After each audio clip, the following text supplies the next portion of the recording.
Book 6, Henry the Green Engine.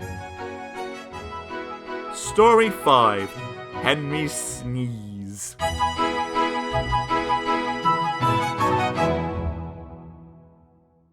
One lovely Saturday morning, Henry was puffing along. The sun shone, the fields were green, the birds sang. Henry had plenty of steam in his boiler, and he was feeling happy. "I feel so well, he sang. Trickety-trot, hummed the coaches. Henry saw some boys on a bridge. "Peep, peep, hello," he whistled cheerfully. "Peep, peep, peep," he called the next moment. "Oh, oh, oh!" For the boys didn't wave and take his number. They dropped stones on him instead. They were silly, stupid boys who thought it'd be fun to drop stones down his funnel.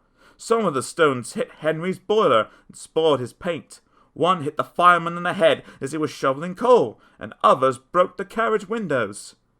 It's a shame, hissed Henry. "They've broken our glass, sobbed the coaches. The driver opened the first aid box, bandaging the fireman's head, and planned what he was going to do. They stopped the train, and the guard asked if any passengers were hurt. No one was hurt, but everyone was cross. They saw the fireman's bumped head and told him what to do for it, and they looked at Henry's paint. "Call the police!" they shouted angrily. "No," said the driver. "Leave it to Henry and me. We'll teach those lads a lesson." "What will you do?" they asked. "Can you keep a secret?" Yes, they all said. "Well then," said the driver, "Henry is going to sneeze at them." "What?" cried all the passengers. The driver laughed. "Henry draws air in through his fire and puffs it out with smoke and steam. When he puffs hard, the air blows ashes from his fire into his smoke box, and these ashes sometimes prevent him puffing properly. When your nose is blocked, you sometimes sneeze. If Henry's smoke box is blocked, I can make air and steam blow the ashes out through his funnel. We will do it at the bridge and startle those boys." Henry puffed onto the terminus, where he had a rest. Then he took the train back. Lots of people were waiting at the station just before the bridge. They wanted to see what would happen. "Henry has plenty of ashes," said the driver.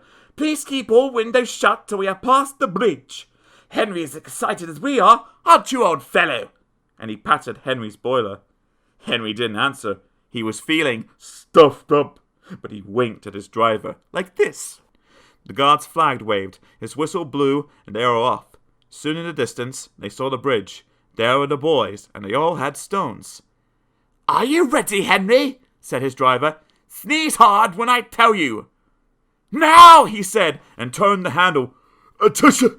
Atusha! Atusha!" Smoke and steam and ashes spurted from his funnel. They went all over the bridge, and all over the boys, who ran away as black as soot. "Well done, Henry," laughed his driver. "They won't drop stones on engines again." "Your coat is all black, but we'll rub you down and paint your scratches, and you'll be as good as new tomorrow." Henry had never again sneezed under a bridge. The Fat Controller doesn't like it.